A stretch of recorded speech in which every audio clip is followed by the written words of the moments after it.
ஆண்டவரும் இரட்சகருமாகிய இயேசு கிறிஸ்துவின் தூய நாமம் மகிமைப்படுவதாக. மத்தேயு எழுதிய சுவிசேஷம் 20ஆம் அதிகாரத்தில் உள்ள வசனங்களை நாம் இப்பொழுது தியானிக்க இருக்கிறோம். பரலோக ராஜ்யம் வீட்டெஜமானனாகிய ஒரு மனுஷனுக்கு ஒப்பாயிருக்கிறது. அவன் தன் திராட்சை தோட்டத்துக்கு வேலையாட்களை அமர்த்த அதிகாலையிலே புறப்பட்டான். வேலையாட்களுடன் நாள் ஒன்றுக்கு 1 பணம் கூலி பேசி அவர்களை தன் திராட்சை தோட்டத்துக்கு அனுப்பினான். 3ஆம் மணி வேளையிலும் அவன் புறப்பட்டு போய் கடைத்தெருவிலே சும்மா நிற்கிற வேறு சிலரை கண்டு, நீங்களும் திராட்சை தோட்டத்துக்கு போங்கள், நியாயமானபடி உங்களுக்கு கூலி கொடுப்பேன் என்றான். அவர்களும் போனார்கள். மறுபடியும் 6ஆம் 9ஆம் மணி வேளையிலும் அவன் போய் அப்படியே செய்தான். 11ஆம் மணி வேளையிலும் அவன் போய் சும்மா நிற்கிற வேறு சிலரை கண்டு, நீங்கள் பகல் முழுவதும் இங்கே சும்மா நிற்கிறதென்ன என்று கேட்டான். அதற்கு அவர்கள், ஒருவரும் எங்களுக்கு வேலையிடவில்லை என்றார்கள். அவன் அவர்களை நோக்கி, நீங்களும் திராட்சை தோட்டத்துக்கு போங்கள், நியாயமானபடி கூலி பெற்றுக் கொள்வீர்கள் என்றான். சாயங்காலத்தில் திராட்சை தோட்டத்துக்கு எஜமான் தன் காரியக்காரனையை நோக்கி, நீ வேலையாட்களை அழைத்து பிந்தி வந்தவர்கள் தொடங்கி முந்தி வந்தவர்கள் வரைக்கும் அவர்களுக்கு கூலி கொடு என்றான். அப்பொழுது 11ஆம் மணி வேளையில் வேலை அமர்த்தப்பட்டவர்கள் வந்து ஆளுக்கு ஒவ்வொரு பணம் வாங்கினார்கள். முந்தி அமர்த்தப்பட்டவர்கள் வந்து தங்களுக்கு அதிக கூலி கிடைக்கும் என்று எண்ணினார்கள். அவர்களும் ஆளுக்கு ஒவ்வொரு பணம் வாங்கினார்கள். வாங்கி கொண்டு வீட்டெஜமானை நோக்கி, பிந்தி வந்தவர்களாகிய இவர்கள் 1 மணி நேரம் மாத்திரம் வேலை செய்தார்கள்.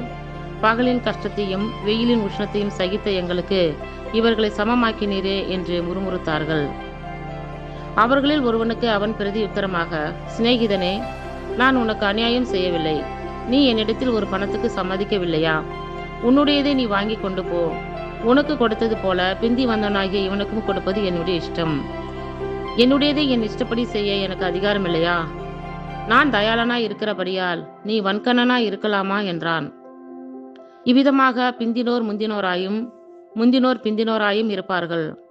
அழைக்கப்பட்டவர்கள் அநேகர், தெரிந்து கொள்ளப்பட்டவர்களோ சிலர் என்றார். இயேசு எருசலேமுக்கு போகும்போது வழியிலே 12 சீஷரையும் தனியே அழைத்து, இதோ எருசலேமுக்கு போகிறோம். மனுஷகுமாரன் பிரதான ஆசாரியரிடத்திலும் வேத பாரகரிடத்திலும் ஒப்பு கொடுக்கப்படுவார். அவர்கள் அவரை மரண ஆக்கினைக்குள்ளாக தீர்த்து அவரை பரியாசம் பண்ணவும் வாரினால் அடிக்கவும் சிலுவையில் அறையவும் புற ஜாதியாரிடத்தில் ஒப்பு கொடுப்பார்கள். ஆகிலும் 3ஆம் நாளிலே அவர் உயிரோடு எழுந்திருப்பார் என்றார். அப்பொழுது செபதேவின் குமாரருடைய தாய் தன் குமாரரோடு கூட அவரிடத்தில் வந்து அவரை பணிந்து கொண்டு, உம்மிடத்தில் ஒரு விண்ணப்பம் பண்ண வேண்டும் என்றாள். அவர் அவளை நோக்கி, உனக்கு என்ன வேண்டும் என்று கேட்டார். அதற்கு அவள், உம்முடைய ராஜ்யத்திலே என் குமாரராகிய இவ்விரண்டு பேரில் ஒருவன் உமது வலது பாரிசத்திலும் ஒருவன் உமது இடது பாரிசத்திலும் உட்கார்ந்திருக்கும்படி அருள் செய்ய வேண்டும் என்றாள்.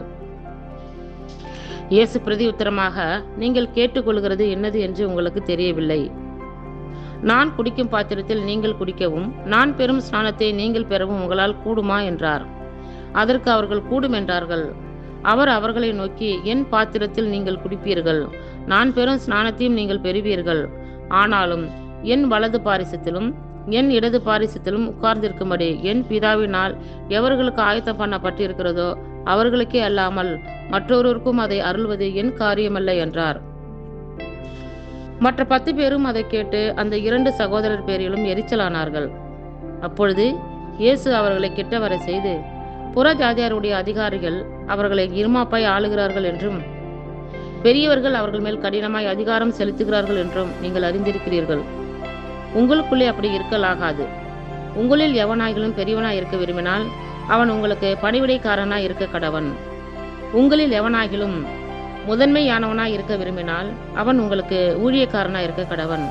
அப்படியே மனுஷகுமாரனும் ஊழியம் கொள்ளும்படி வராமல் ஊழியம் செய்யவும் அநேகரை மீட்கும் பொருளாக தம்முடைய ஜீவனை கொடுக்கவும் வந்தார் என்றார். அவர்கள் எரிகோவில் இருந்து புறப்பட்டு போகையில் திரளான ஜனங்கள் அவருக்கு பின் சென்றார்கள். அப்பொழுது வழியருகே உட்கார்ந்திருந்த 2 குருடர் இயேசு வழியே வருகிறார் என்று கேள்விப்பட்டு, ஆண்டவரே, தாவீதின் குமாரனே, எங்களுக்கு இரங்கும் என்று கூப்பிட்டார்கள். அவர்கள் பேசாதிருக்கும்படி ஜனங்கள் அவர்களை அதட்டினார்கள். அவர்களோ, ஆண்டவரே, தாவீதின் குமாரனே, எங்களுக்கு இரங்கும் என்று அதிகமாய் கூப்பிட்டார்கள். இயேசு நின்று அவர்களை தம்மிடத்தில் அழைத்து, நான் உங்களுக்கு என்ன செய்ய வேண்டும் என்று இருக்கிறீர்கள் என்றார். அதற்கு அவர்கள், ஆண்டவரே, எங்கள் கண்களை திறக்க வேண்டும் என்றார்கள்.